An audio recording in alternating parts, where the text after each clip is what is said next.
ভারতবর্ষের মধ্যে ত্রিপুরা শিক্ষা ক্ষেত্রে একটা গুরুত্বপূর্ণ অন্যতম স্থান দখল করুক এবং উইদিন 3 ইয়ার্স এটা আমরা করতে হবে। আমরা স্বপ্ন দেখছি, ওই যে এপিজে আব্দুল কালামের ফটো, উনি বলছেন আমরা সেই স্বপ্ন দেখছি না, আমরা ঘুমিয়ে স্বপ্ন দেখছি। যে স্বপ্ন আমরা সেই স্বপ্ন দেখছি, আমরা ঘুমিয়ে স্বপ্ন দেখছি না, আমরা স্বপ্ন দেখছি যে স্বপ্ন আমাকে ঘুমোতে দেয় না, আমরা সেই স্বপ্ন দেখছি। আমি অনুরোধ করব এই টিচার, অভিভাবক এবং স্টুডেন্ট এই ত্রিসংযমের মাধ্যমে এই আমরা যেমন ভারতবর্ষে গুরুত্বপূর্ণ স্থান দখল করবে, আমি চাই সম্পূর্ণ চাকমার এলাকা তথা ছামনো এই হায়ার সেকেন্ডারি স্কুল ত্রিপুরা রাজ্যের মধ্যে একটা গুরুত্বপূর্ণ স্থান দখল করুক, এই আমি আশা রাখবো। এবং কোনো টিচারের স্বল্পতা থাকলে আমি ডিউর সাথে কথা বলে নিচ্ছি, টিচার আমরা দেব, কিন্তু আমার ছেলে মেয়েদের মানুষ করে দিতে হবে। এটা আপনাদের প্রতিজ্ঞাবদ্ধ হলেন। আপনারা অভিভাবকরা শুধু স্কুলে ছেলে মেয়ে পাঠিয়ে বাড়িতে বসে থাকবেন না, মাঝে মধ্যে এসে দেখবেন আপনার ছেলেমেয়েরা ঠিকভাবে পড়ছে কিনা, স্কুলে পাঠিয়ে দিচ্ছেন, স্কুলে আসছে কিনা, না কোথাও বসে আছে। সুতরাং এই জায়গায় তো দেখি ত্রিপুরা রাজ্যে আমার 4000-এর উপর স্কুল আছে।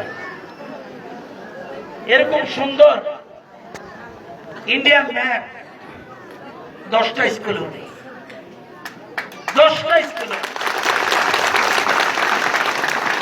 প্রতিভা বিভিন্নভাবে বিকশিত হয়েছে।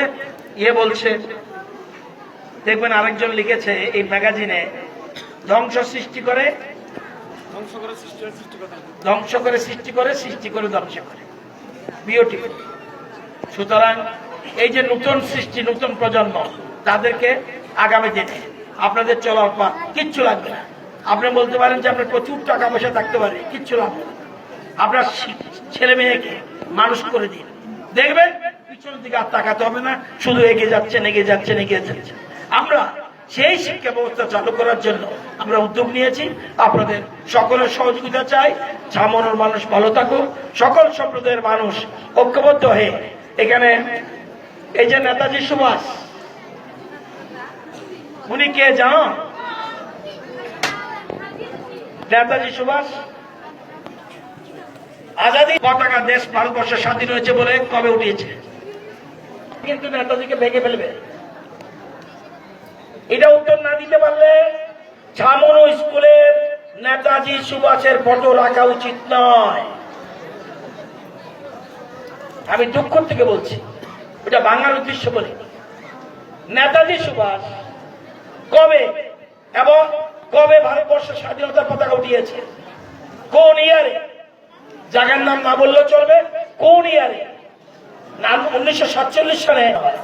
1947 আগে কোন বছরে ভারতবর্ষের জাতীয় পতাকা স্বাধীন, ভারতের জাতীয় পতাকা এবং 75তম সেই স্বাধীন পতাকা গত কিছুদিন আগে অক্টোবর মাসে ভারতবর্ষের প্রধানমন্ত্রী মোদীজি স্বীকৃতি দিয়েছে লাল কেল্লা সেই পতাকা তুলে। কবে? অক্টোবর। আজকের পরে যেন আর কোনোদিন বলতে না হয়, কারণ আমি বসাইনি, তোমরা বসিয়েছ নেতাজি সুভাষকে এখানে, স্বামী বিবেকানন্দ তোমরা বসিয়েছ। আমরা যাকে মাথায় রাখবো তার সম্বন্ধে আমার জানতে হবে, আমার মা বাবা সম্বন্ধে আমার জানতে হবে, ছামনো সম্বন্ধে জানতে হবে, ট্রাইবেলদের সম্বন্ধে জানতে হবে, ত্রিপুরা সম্বন্ধে জানতে হবে, নর্থ ইস্ট সম্বন্ধে জানতে হবে, দেশ সম্বন্ধে জানতে হবে। তাইলে আমি প্রকৃত মানুষ। সবাইকে ধন্যবাদ জানিয়ে আমার এই যে এখানে যে আলোচনা, যে নতুন বিল্ডিং এর এটার জন্য যে অর্থ ব্যয় করা হয়েছে রাজ্য সরকার, সেটাকে আরো কিছু আমরা ডেভিয়েশন মধ্যে আছে, পিডব্লিউডির কর্মকর্তা বলেছেন, আমরা দেখছি, আমি খবর নিয়ে দেখব। এবং আজকে থেকে ছামনো দ্বাদশ শ্রেণী বিদ্যালয় নতুন দিশা নিয়ে, নতুন উদ্যোগে স্টুডেন্ট কারা কারা রেগুলার স্কুলে আসো হাত তোলো। কারা কারা রেগুলার স্কুলে আসে হাত তোলো।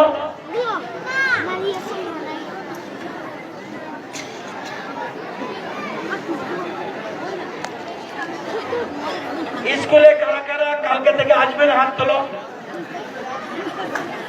কালকে থেকে আমার কথা দেখো, তোমরা কত অন্য মানুষ, কত টিচাররা কিভাবে পড়াবে তোমাদের, তোমার মনোযোগ নেই। কালকে থেকে কারা কারা স্কুলে আসবেন, হাত তোলো। কালকে থেকে কারা কারা স্কুলে আসবেন, হাত তোলো।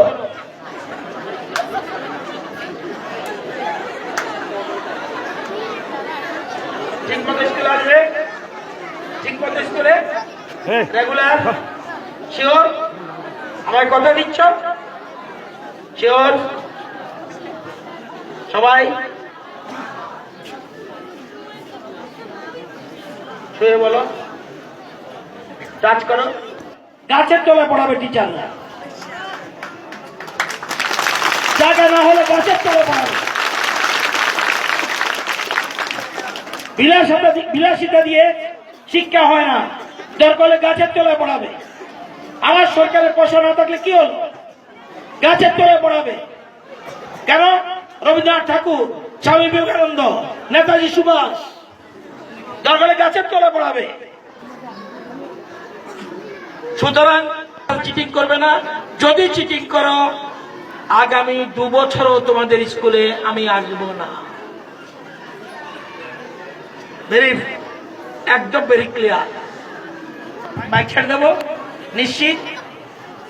সবাইকে ধন্যবাদ জানিয়ে এই সুন্দর অনুষ্ঠানের জন্য। সত্যি স্কুলটার পরিবেশ, বিশেষ করে এখানে দাঁড়ালে একদিকে ভারতবর্ষের মেপ, ডান দিকে স্বামীজি, স্কুল, সুন্দর পরিবেশ। আগামী দিনে এই স্কুল ত্রিপুরা রাজ্যে নতুন দিশা দেখাবে, চলার পথে নতুন দিশা দেখাবে। এই